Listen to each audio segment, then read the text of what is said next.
রাধে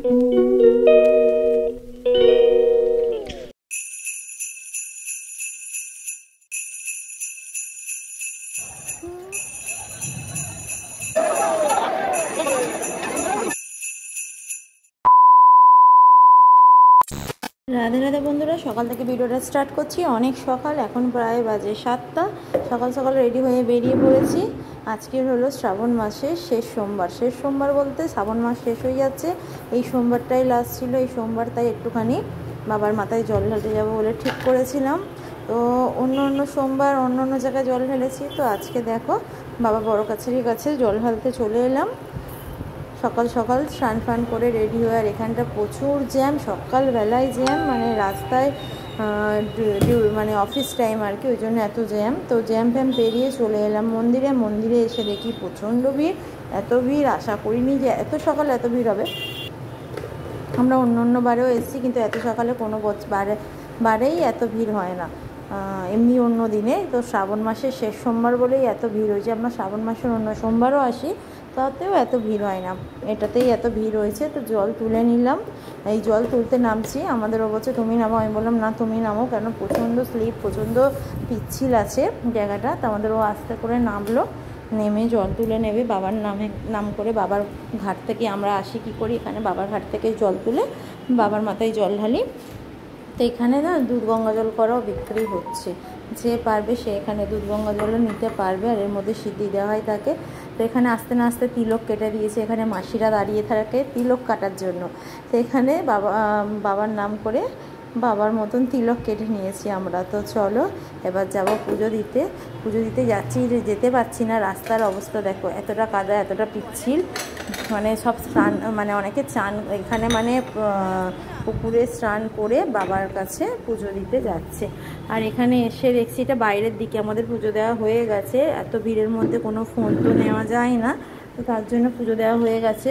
আর এটা বাইরের দিক দিয়ে বেরিয়েছি, অত ভিড়। আর আমি দেখাচ্ছি সামনের দিকে কত ঠেলে ঢুকতে হচ্ছে, দেখো এই হচ্ছে সামনের দিকে লাইন, ঠেলে ঢুকতে হচ্ছে, প্রচণ্ড পরিমাণে ভিড়। তারপর ওখান থেকে এলাম, পায়ের অবস্থা খুব খারাপ, দেখো আমার পায়ের অবস্থা, আমার চুড়িদারের প্যান্টও ভিজে গেছে, এতটাই অবস্থা খারাপ। তারপরে ওই দিক থেকে একটু ঘুরে পুকুরের এপার থেকে আমি একটু ভিডিও করছি, যে পুকুর ঘাটটা কত ভিড়। এখানে দুটো ঘাট আছে, একটা বাবার ঘাট, একটা এমনি ঘাট।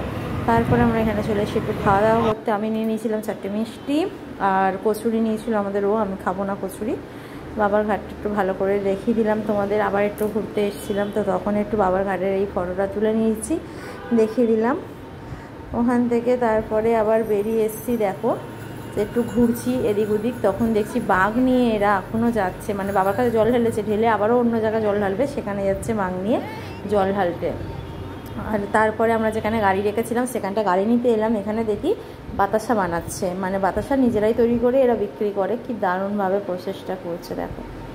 আর সঙ্গে সঙ্গে না টেনেই যাচ্ছে, শুকিয়ে যাচ্ছে ওরা, মানে চিনিটাকে মানে হাঁড়িতে দিয়ে গুলে, আর হাঁড়ির গায়ে একটা ফুটো আছে, ওই ফুটোটা দিয়ে একটু করে ফেলছে, ফেলে এই যে এর মধ্যে এইগুলোকে না একটা মানে বলে খেজুর পাতা দিয়ে বোনা মাদুর বলে, চ্যাটাই বলে, ওই চ্যাটাইয়ের মধ্যে ফেলছে। আর চ্যাটাই দিয়ে দেখো, ওই চ্যাটাই আমাদের দেশের দিকে খুব বোনা হয়, ওরা এই প্রসেসে এইভাবেই করছে। তারপর ওখান থেকে চলে এলাম আমি বাবার কাছে পুজো দিতে। অনেক দিন ধরে ভেবেছিলাম পঞ্চানন্দ মন্দিরে পুজো দেবো, পুজো দেওয়া হলো, একটু যাচ্ছিলাম মন্দিরের ওপর দিয়ে, তো ভাবলাম একটু পুজো দিয়ে যাই বলে পুজো দিলাম। পুজো দিয়ে তারপর ঘরের উদ্দেশ্যে বেরিয়ে গেছি। ঘরে এসে যেই কাজ সাংসারিক জীবনের রান্নাবান্না, এখানে এসে কি একটু রেস্ট নিয়ে প্রায় 12:30 বাজে, ভালো লাগছিল না একদম রান্না করতে।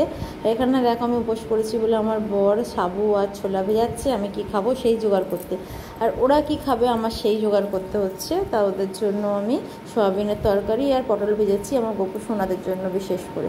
তো এই দেখো গোপু সোনাদের জন্য পটল ভেজেছি আর সয়াবিনের তরকারি করেছি। আমাদেরও বলেই ছিল কিচ্ছু রান্না করতে হবে না, আলু ভাত করো, কিন্তু না, গোপুদেরটা দিলে হয় না। তারপরে চলে এসেছি সন্ধ্যেবেলা, এখানে দেখো গোপু সোনাদের জন্য ড্রেস বানাতে হবে। জন্মাষ্টমী তো চলে আসে, আমি যেমন পুজোর বাজার করি, দুর্গাপুজো আসছে বলে শপিং করি, আমি গোপু সোনাদের জন্য ওইভাবে শপিং করি।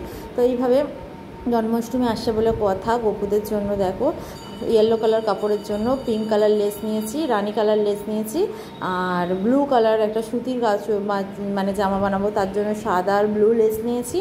আর এখানে সাদা কালার যে কাপড়টা দেখতে পাচ্ছ ওখানে লাল লেস নিতে হবে, লাল লেসটা পাইনি কোথাও। জোরদারভাবে পুজোর শপিং চলছে, মানে গোপু সোনাদের জন্য শপিং চলছে।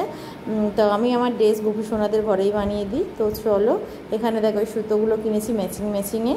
তো চলো এই বানানো হবে।